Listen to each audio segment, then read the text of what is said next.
Before we start, I'd just like to check that we're following the public health orders. You should have all signed in with your QR code by now. Anybody who hasn't signed in with the QR code, there is one here. We would appreciate it if you would sign in before we go much further. Hello, my name's Andrew Mason. I'm your host today, and I'm on the executive committee of the Maitland Business Chamber. I also run a business, very much as you all do. Mine's in Morpeth and it's called On Your Candles. So, welcome to the Maitland Chamber June networking lunch. I think we've got a very busy day, very busy time today, so we want to move through at quite a pace. Before I do, I'd like to acknowledge the Wunurua people of the traditional owners and custodians of the land within the Maitland local government area. I was right there, wasn't I? Maitland local government area. We pay respect to all Aboriginal elders, past, present and future, with a spiritual connection to these lands. I'd like to start now by introducing our first speaker from Recruit Personnel. Originally we were going to have Camilla and Paul here. Unfortunately, Camilla is unable to attend today due to ill health. So Paul Callinan is the General Manager, and today he's going to talk on the topic of the labour market post-COVID. Well, I hope it's post-COVID. It doesn't look good at the minute, does it? But how to attract the best candidates and working from home and those types of issues. So we'll discuss what does the labour market look like in the Hunter Valley post-COVID-19. So how to attract those best candidates, look at the recruitment options and how to retain staff in your business. These things I think are all very dear to all of us. So Paul has extensive experience across recruitment and vocational training for over 20 years. And in my research, I noticed he was also ex-Maywell. So you do have a connection through there, Paul, as I understand. So Paul started his career in recruitment with what was then known as the Commonwealth Employment Services. Worked for Hunter Group Training, a large training organisation in New Zealand, before opening his own recruitment business in Maitland in 2004. So he's currently General Manager and has been since 2016. Paul says in any given day he can be placing labourers or interviewing for a CEO position. And I understand it's just a matter of finding a telephone box for a quick Superman-style shirt change to be able to achieve those differences. He's also has a number of other businesses which I won't go into, but I'm sure he may mention as we go along. So Paul has a brood of 6 children and 2 dogs, and likes long drives on the beach. I've speculated that that's possibly the result of having 6 children. Paul is a 3rd generation Maitland person. He grew up in Maitland and still lives in Maitland, so he's a true local. Paul has a reputation of being a straight shooter and will tell you as it is. I think that's his plan for his speech today. So I'd like you all to welcome now Paul Callinan.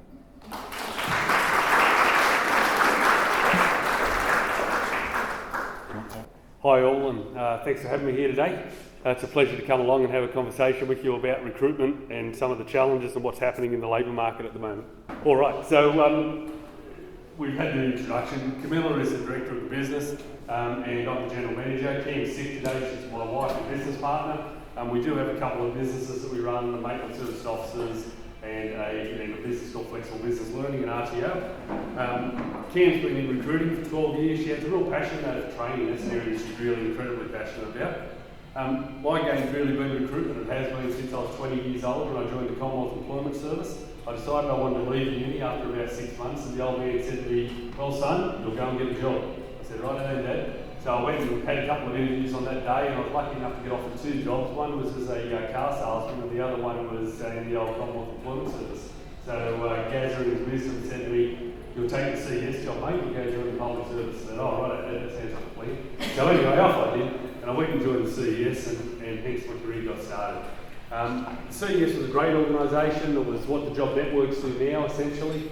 And it's a fantastic organisation, opportunity to learn how to deal with a broad range of people, to get involved in training and employment-related programs. And it really set a foundation for me in my career. And from there I went to a group training organisation, and I worked for 6 years, and we were employing apprentices and trainees. And we took 100 group training at the moment at that time from 100 up to 1,000. So I had 100 trainees that were apprentices when we started, and we ended up having 1,000. But that wasn't just me, of course, it was a team of us that built that up. But it was a great organisation to be involved in and to learn. And from there, in 2004, I bought a local recruiting business, and we've been in that game ever since. So building our recruitment team, building our skills, we've rebranded and changed the organisation a few times due to different opportunities. And we're now currently recruit personnel and out there providing these general recruitment and labour hire services. All right, so let's talk a little bit about some of the things with recruitment. When you advertise, you can get anywhere from 0, I hope not too many people get 0, but you can, up to 150 applications. It's not uncommon to get that many applications. So you need to have a process, is what I find, when you're actually undertaking recruitment. And it's really important that you have a process in place so that you can find a way to get the best candidate out of that mix. When we're reviewing applications, we go from that large field down to a field of about 20, and then we shortlist that down to a group of 4 to 6 who we present to a client. So you go from having 150 candidates to try and wade your way through to only having to look at 4 to 6. So that really saves our clients a huge amount of time. And ultimately, we want them to pick one successful candidate, because that's what it's all about. It's finding that very best person for our clients so that they know what they're doing. In a lot of ways, it's a bit like having your own secret service out there. So we're looking all the time for your next great hire. I sometimes will say to clients when they come to me with challenging jobs that I may not be able to fill this job this time. But what I need you to do is let's get into the process, let's understand what we're going to do, we're going to get this job out there, we're going to try, and if I don't find it for you this time, we're going to keep looking. And sometimes I've had situations where it might be 6 months down the track and I'll go back to that client and I'll say, hey, I just happen to have seen this great joiner who's come along. You're after a joiner 6 months ago. Are you still after a candidate? And they'll go, actually, yes, we are. Fantastic. And we're able to help them that way. So you continue to look and search and build relationships and look for those opportunities. So we handle all that recruiting as recruit personnel, and we'll keep your business running. We sometimes love it when a client says to us, oh, yeah, you'll just throw it up on LinkedIn, you'll get a bunch of candidates, and yeah, it's easy. Well, it's not so easy. If it was easy, you wouldn't be using a recruiter.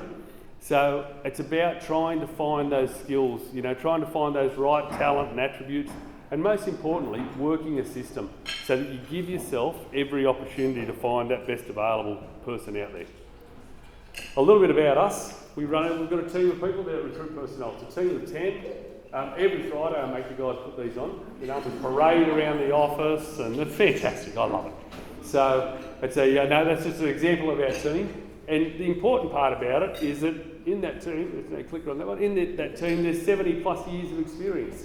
So we are a really experienced team. So it's not just that I've got experience. Trish Peterson, who's been with me. Trish, put your hand up. Trish is our recruitment manager, and she's been with the business for 18 years. Ebony's been with us as a trainee now an admin role for a couple of years. And we've got Cameron, who's only just joined the team. Cam, put your hand up. And Cameron's come across from a high-level role in travel, and he's made that transition because travel's pretty much buggered at the moment, isn't it? So it doesn't look like it's getting much better in a hurry. So he's come and joined the recruitment world and is enjoying those challenges, mostly enjoying them, of being in the land of recruitment. So why do we do what we do? In the introduction, I talked a little bit about the fact that I'm a Maitland boy. I'm incredibly proud of it. I call myself an East Maitland Catholic. People say to you, well, what's your background? So I'm an East Maitland Catholic. And they'll go, oh, really? They go, oh, yeah. And the amount of people in that network is just amazing. And it really does make a difference to have those sort of connections and networks across the community. I once had the opportunity actually to come into this jail when it was operational.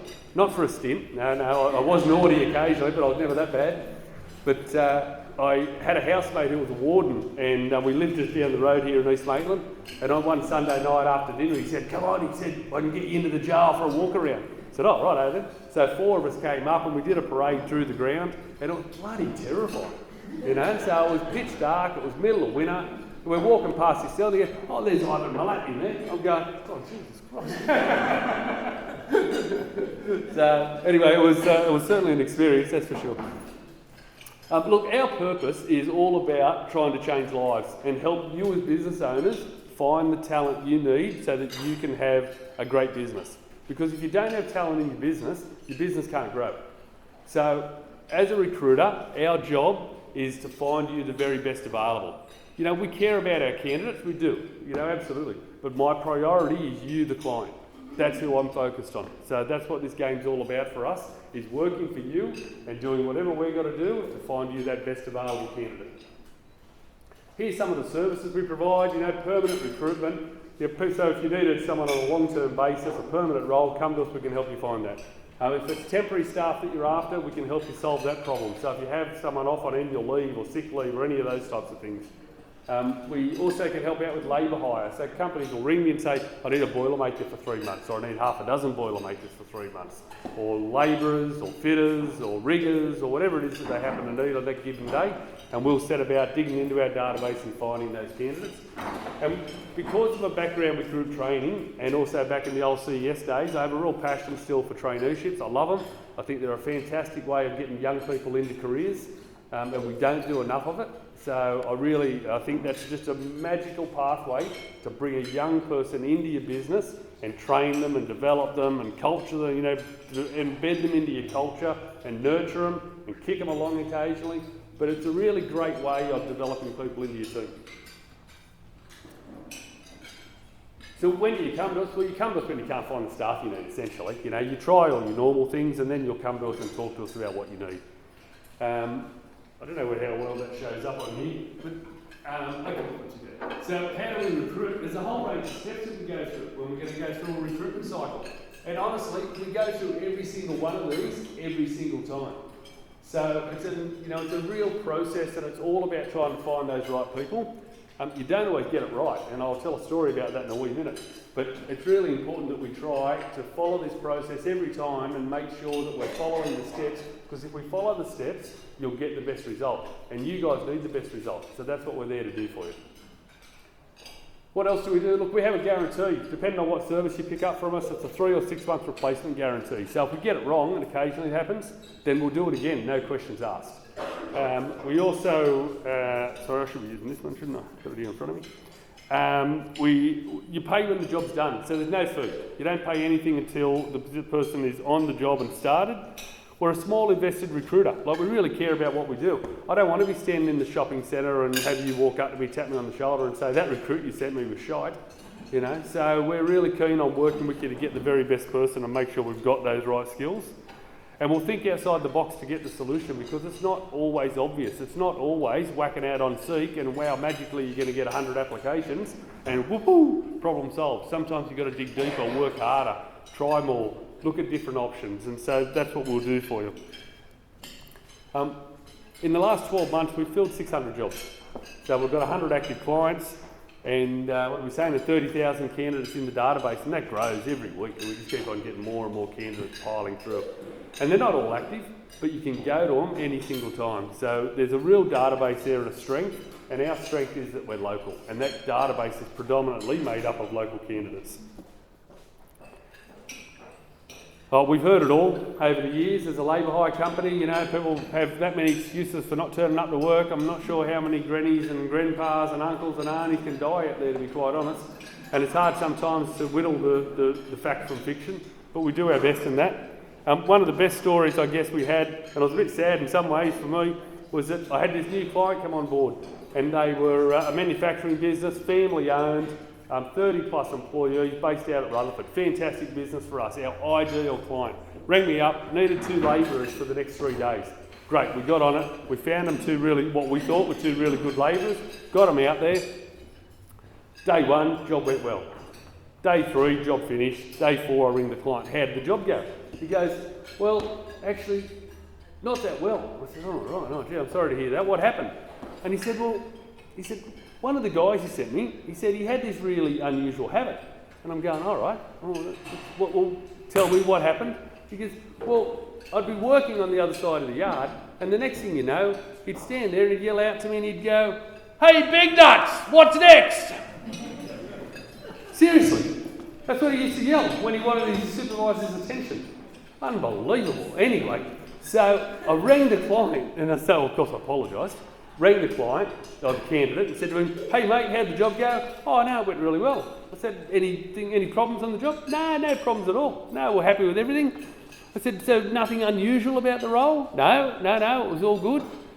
I said, any unusual way of addressing your supervisor? Oh, no. And I'm going, well, I heard there was, old mate. I said, and you were calling him by, big nuts. And he goes, oh, well, I was only joking. And I'm going, well, you can only joke, mate, but you won't be going back. So So you can't, even though we followed a recruitment process in that case, there's things sometimes that you just can't tell. So, sometimes you can't pick for character flaws or, why was he saying that? Because he didn't want to work, ultimately, that's probably the real case. So when should you outsource your recruitment? When you don't have the time, when you need it done now, when you're not sure, whether you can do it well, and you want to save money overall, because if you're working on your business, you are saving money, you're making money. You're not going through that agonising process of trying to find that right person. All right, let's just talk a bit about the labour market as it currently stands. It's been an interesting 12 months, okay? Unemployment has decreased, so we're sitting at about 5.5%. Underemployment is also decreasing, which is fantastic, because I think that's really going to be the opportunity for us all, is to take those young people and those talented people who are underemployed and get them into full-time employment or get them into stronger career paths. So get those guys who are working in cafes and shopping centres and all those sort of things, and perhaps those ones who've got the right talent, get them into other jobs and other careers, and then get people who are looking for an opportunity into those lower skilled jobs. And that's very consistent with what Stuart Robson was having to say last week. We can't, as I'm saying to clients at the moment, you can't rely on getting Korean welders into the country to be able to solve your boiler making crisis at the moment. You have to take advantage of opportunities that are out there and train and develop new staff. In May 2021, 51% of employers said they're going to recruit. Now that's really, I would say, consistent with conversations I'm having with clients. If we pick up the phone at the moment, I would say, I reckon that figure's right. I reckon more than half tell me I'm recruiting or I'm going to recruit. So, there's really strong growth and activity out there in the current market. And that's a little bit challenging because it is a bit of a skill shortage and candidate short market. And we're seeing that across all sorts of different occupations. Everything from, the trade roles like Boilermakers is currently zero unemployment in the Hunter, basically. If you're a Boilermaker, you're working.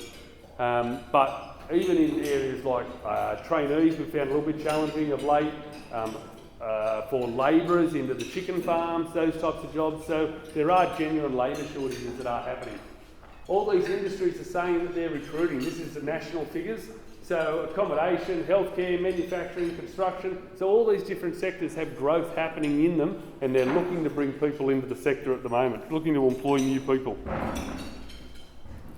But 58% of the businesses who said they're trying to recruit are reporting they're having difficulty doing it. So, and there's just a lack of suitable candidates out there at the moment, and that's probably the primary reason. This graph talks about the fact that, businesses that have been interviewed are saying that, a lot are finding lack of applicants, a lack of suitable applicants, or people without the technical skills. They're the three big reasons why they can't find the staff that they're looking for. So we've got to get a bit creative. We've got to find ways to try and dig out that talent that's there, or to bring people through a system and train and develop their skills so that we have a new pathway and a new opportunity to get things up to scratch. There's a real eagerness out there, from our conversations. People are looking to hire, they're wanting staff. I've got a number of clients at the moment that are running short on labour because we simply can't supply it, and it's not just us, but across the board, we can't fill all the roles that are out there. But unfortunately, youth unemployment remains persistently high. So I know that May well are going to talk about that shortly and give us some suggestions and some ideas on how we might be able to contribute to that. What's the cost of getting recruitment wrong? Well, you really do want to get it right. We estimate that it costs roughly about $10,000 every time you get a recruitment wrong. So there's about $3 or $4 grand in actually recruiting in the first instance, and that's your time and effort and all those things. There's 3 or 4 weeks worth of wages that go in when you start somebody new. So you have to go through that process. It takes you time to decide. Most of us are good people, and you don't just dump people after a couple of days. You tend to give people an opportunity and a chance. So it takes you time. So there's 3 or 4 weeks in that. And then you've got that lost productivity while you're at it. So we estimate that to be another 3 or 4 grand. So there's your sort of 10K figure that we're talking about. So it's really important to have a process. So a fun fact that we find, I don't know if it's fun or not, but only 35% of applicants are actually qualified for the jobs they apply for. And that's a real time waster in this exercise as well. So we find that we're getting a lot of candidates who are coming out of, and they're probably forced to be applying for jobs in a lot of cases, by the government procedures and requirements, which is understandable, but it still chews our time as a business and your time as a business when you have to weed those candidates out. You know, the admin people who might be applying for a boiler making job and all those sort of things. We've all seen it hundreds of times, and so that's one of the areas that we've got to try and work on. So what are your recruitment options? So let's talk a bit about how you can solve this problem.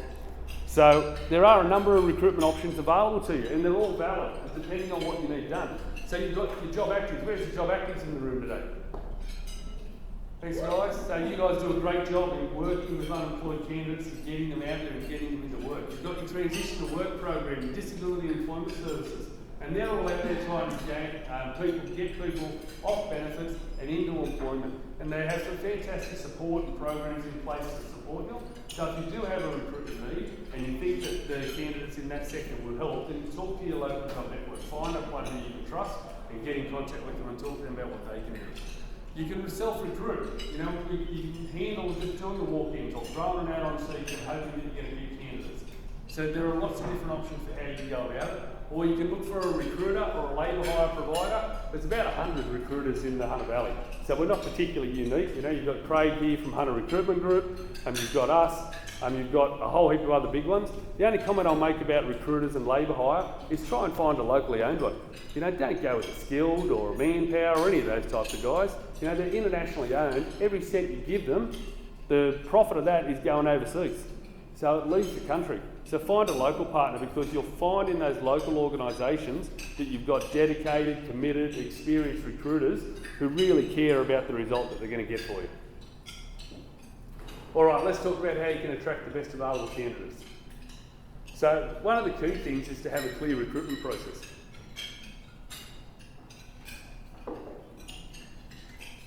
And sometimes I think we just launch into advertising and think that that's going to solve our problem. So one of the steps that we missed on the very left-hand side, the top left there, is taking a great job order. So, and you can do that even if you're recruiting yourself. So sit down and work out what are the key tasks that I need in that job. What has to be done? What's important? What are the key characteristics that I want in that candidate for that job? What's worked in the past? Make a note of those things. And then what qualifications or tickets do I need to do that job? So get those things clearly articulated, and then make sure your ad reflects that. One of the mistakes we see from a HR perspective at times is that people will write an incredibly technical ad, and they'll have 10 different points that the candidates have to address to apply for that position. And that's not going to get you the right candidate. All that does is discourage people from applying. So you want to write your ad in a way you're selling your business, you're selling that role. So write it in a way that attracts as many candidates as you can possibly get, and then trust that you're going to have the screening processes in place to be able to sort the wheat from the chaff. Okay? That's really important, that you then work through your process. We've summarised it into these areas because we think these 5 areas are really the key to getting you the very best people. So create a great advert, you know, and sell the job.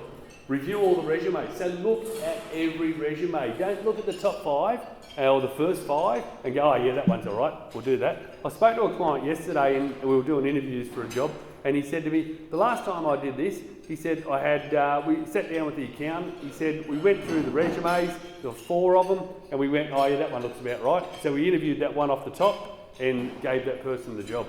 And that was the whole detail of their selection process. And it didn't work out. What a surprise.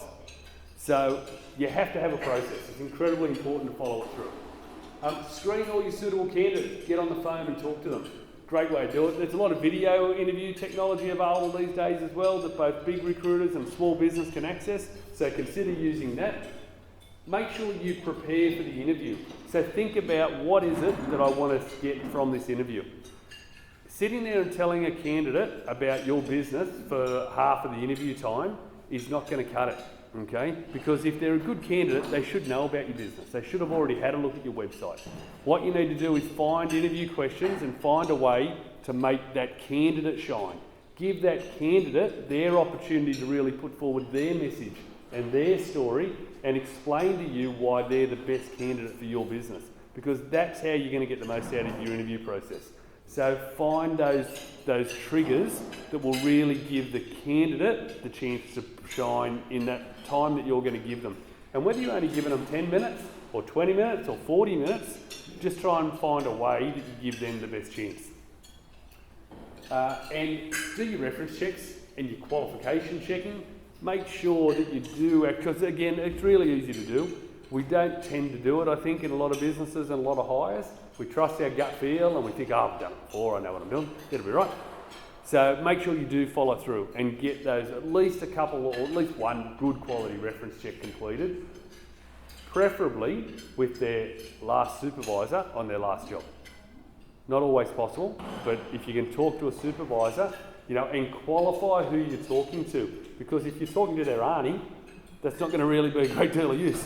So make sure you qualify those things. All right. From a training point of view, what do you need to do? Well, you don't build a business, you build people. And then people will build your business for you. So if you have great people in the business and you invest in those people, then they will build your business. That is investing in your business. So one of the ways, or some of the simple ways that you can train people, we find, is start at onboarding. How you bring somebody into your business is incredibly important. Take some time, develop a checklist, introduce them to all the key people. Show them where the bathrooms and the fire exits and all those sort of things are. You would be surprised how many people don't do it. On every placement we do, we have a follow-up process where Ebony will call the candidate and say, how was your first day? Did you get an induction? Did you get what? Did you get shown through the business? And it's surprising how many don't do it. So then we ring the client up and say, hey, Johnny started today. Do you think you can give him a bit more of an induction and show him through the job and show him through, where all the facilities are, etc.? Oh, yeah, I meant to do that, I got busy. Yeah, fair enough, we understand, but if you could do that, that'd be fantastic. And then we'll follow that up with a site visit. So make sure you onboard people, it's really important. Upskill your workforce. Find ways where you can upskill people and give them new qualifications and training. And if you do those things, you will find that you're able to retain the very best staff. Some of the ways that you can upskill people are things like, look at what tickets and qualifications are needed for that particular job. Look at what qualifications can be used. Look at things like traineeships and different pathways.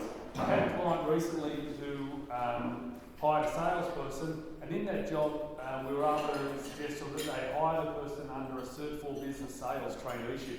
And that allowed them to access a boosting apprenticeship commencement funding, so they get a 50% wage subsidy. So things like that are a really great way of being able to still get the talent you want, still paying the market rates for them, because you don't have to pay trainees trainee wages. That's something I think people often forget. You can pay, if you've got great talent, but you know they need skills development, you can pay them whatever you want. And under that back program, you'll get a subsidy, up to that wage level of 55,000. So you get, your 27,500 subsidy. Again, maybe on the TTW team, we're going to talk more about it. Traineeships, there's lots of different ways you can do new entrants. You can still do some existing worker traineeships, and you can obviously look for pathways like people who are doing a career transition pathway, you're looking for ways to bring them across. So, we just need to wrap it up. Find your process is really the key with recruiting. Don't leave it to chance. Don't leave it to fate. Don't leave it to Johnny walking in the door and handing in a resume and, he's close enough, that'll do. Put your time and effort into the process, because if you put your time and effort in at the front end, you will get a great candidate and you'll get a great result. There's lots of resources and support available, whether that's through, a job network, transition to work, DEN provider, whether that's through a professional recruiter, or whether it's through, a HR type business. There's lots of support out there to help you to find those right people. There's lots of government resources out there as well, which are free, which you can use to help you try and determine what's the best way to put a recruitment strategy in place. So look out for what's available to help you to get where you want to get to. And just remember that hiring the best is your most important task. That's certainly our most important task. Our most important task when you engage us as a recruiter is to find you the very best talent that's out there in the market. That's the job. There's no other job that matters. Our job is to find you the best available. So make sure if you're going to do it yourself that you have that same mindset, that same attitude. You want the best available person to come into your business and help you build your team, because if you build your team, you build your business. If you want to know more, feel free to come and have a chat to us. Thanks, guys.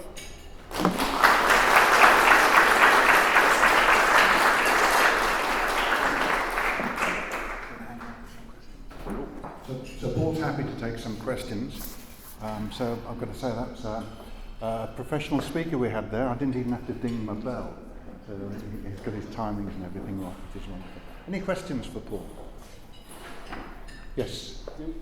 Just rolls through the 50% reduction of the government's right? The main role team are going to handle that, aren't they? Yep. So they will handle that in the next presentation. But happy to talk to you offline about that as well, and how it works. It really is a great scheme. So if you can get on board, I've been spruiking it a bit on LinkedIn and throwing some videos up on it about it and the like. It's just a great way of bringing new talent into your business. And, as the Minister said last, the budget presentation night, we have to train our own. We have to take people and give them an opportunity in this market, because there's no migration that's going to solve this problem probably for the next 6 or 12 months, I'd say. So, look for how we can actually develop talent. Any other questions? Yes, Melissa. Well, you mentioned the unemployment rate is 5.5%. So is that across all age groups? That's Australia-wide, as it currently stands. It's improving, although the last set of stats that came out actually said the Hunter Valley had marginally gone up. I'm not sure whether that can be right though, because what we're seeing at the moment is on Seek, as an example, there's been a 37% increase on advertising on Seek. Job activity and job volumes are going through the roof. Our own advertising spend on Seek is more than double what it was 2 years ago. So I'm skipping the COVID year, but 2 years ago we're spending, on behalf of our clients, double what we were spending previously. So, I think, I'm confident that the forecast, and all the budget forecasts are saying the same thing. We're going to keep pushing down on our employment, although I think the improvements will be marginal, and of course that's it's going to be determined by Sydney, like what's going on in Sydney at the moment, and those types of other outbreaks, which undoubtedly we're going to have to deal with as we work our way through this next little bit. So, well, with recruiting, how do you and your team identify talent from a pool of applicants? What are the things that you will see consistently pop up from time to time with those people in place? Yeah, I think the key to it is a conversation for a start, and looking at their skills and experience. Looking at their stability is still a really important aspect. In the labour hire world, we have some candidates who go from labour hire job to labour hire job to labour hire job. They're not employable as permanent employees. Okay, there's underlying issues that continually surface with them, and you can't get them into that. So you've got to try and find those candidates that have the right skill set, the right motivation, the right character, and then match them into the business, because every business is different. I met with a client yesterday, we interviewed management accountants for him, and that prim, proper, clean cut sort of approach, that just won't cut it in his business. He needs them a bit rougher and tougher and able to handle the ups and downs of construction and manufacturing. And someone who won't go to pieces if someone walks in and starts swearing and carrying on, So you've sort of got to try and match those characteristics as best you can to that job, to try and find the qualifications they need, but also to find that skills and those the character that's going to actually fit together. Get those personalities to fit. Yeah. Any other questions? I have one, if I might talk. Getting technical skills and capabilities right seems to be an easier thing for many people.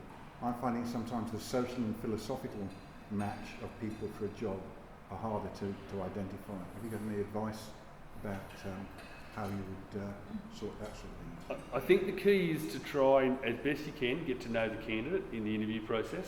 But, don't fall into... I still see employers who are asking discriminatory questions, during their interview process. So you've got to find a way of getting the information you want from the candidate without exposing your business, and putting your business at risk of being done for, for a discrimination type issue. So I think the key is ask questions around their skill set. If a candidate volunteers information, dig in on that information, because that'll then start to tell you a bit about who they are and what they're about. So you've got to try and use other cues to try and work out what's going on. I interviewed a candidate yesterday, and I haven't seen this for quite a while in the recruitment land, but he came into the interview with a soda water bottle, a litre soda water bottle, and I thought, gee, that's unusual. Anyway, he was red-faced, he was puffy. I had a look at his at the registration form that he completed. And this is a qualified person, so the role that we're going for. And the registration form, you could barely read his handwriting. It was really shaky, obviously. And he had this blister here on his thumb, and he was rubbing his hand during the interview like this. And I thought, this guy's got, there's some stuff going on there with him. But I'm almost sure that in that soda water bottle was probably vodka or gin or some other clear liquid, because that was what he was using to stabilise his nerves during the interview process. So, things like that are really unusual, but you've got to try and look for cues and look for ways to identify what's going on with those people. Because I can't ask him, mate, do you have a drinking problem? Okay? He does, but you can't ask him that. So you've got to look for those things that will give you the signs and the indicators. And then what you've got to decide is, because this client still like this person, is there a way that we can work with that? And so then you start delving into, the next range of, what support mechanisms are in there. Am I willing to go down that path? How do we make that work? All those types of things. Yeah. Okay, thank you. Okay, well, thank you, Paul. Put your hands together.